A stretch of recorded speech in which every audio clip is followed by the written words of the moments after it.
Okay, for our killer exam problem, we incorporate many of the different things from the other exam problems all into one. So we want to use the following data to show that the condensation of bromine is spontaneous at 25 degrees Celsius. Now it's spontaneous if the change in Gibbs free energy is less than zero.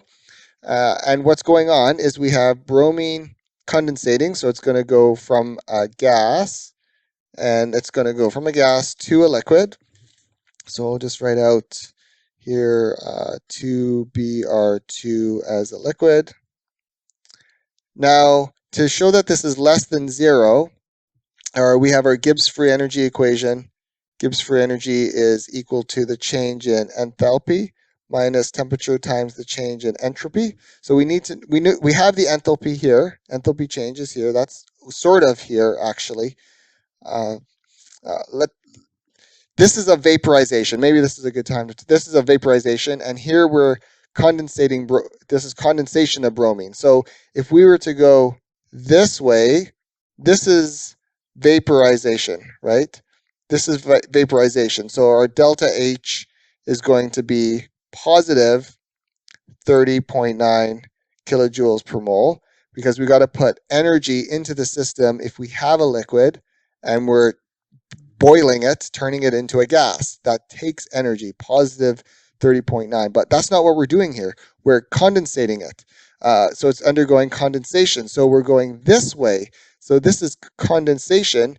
That means we're getting energy away from it. We're cooling it down. Energy is leaving as a gas. It's losing energy and then condensing into a liquid. So our delta H of condensation has to be negative 30.9 kilojoules per mole. And that's going to make all the difference in whether it's spontaneous or not. So I'm going to put negative 30.9. Now, entropy is in joules, right? And enthalpy is in kilojoules. So I'm going to put everything in joules. As long as they're all in the same units, that's good.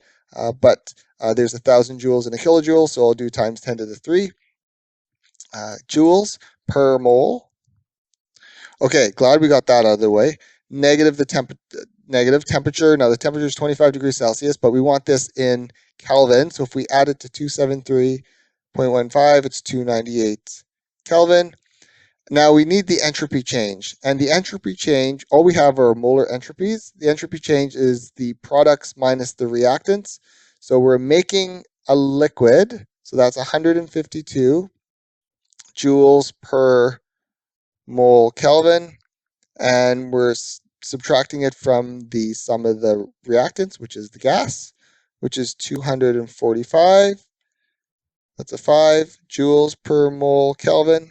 Okay, so negative 30.9 times 10 to the power of 3 minus 298 times brackets 152 minus 245. Is that right? 245. Just double check. Yep.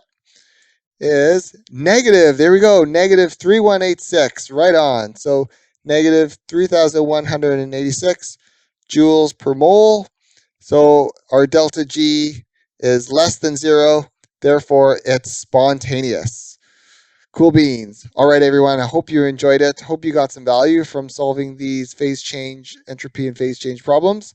If so, let me know, and I'll see you in the next video. I also got, oh yeah, check out all my other videos. I got so many on thermodynamics and physics and chemistry. I just love making this stuff. So yeah, see you in the next one. Cheers.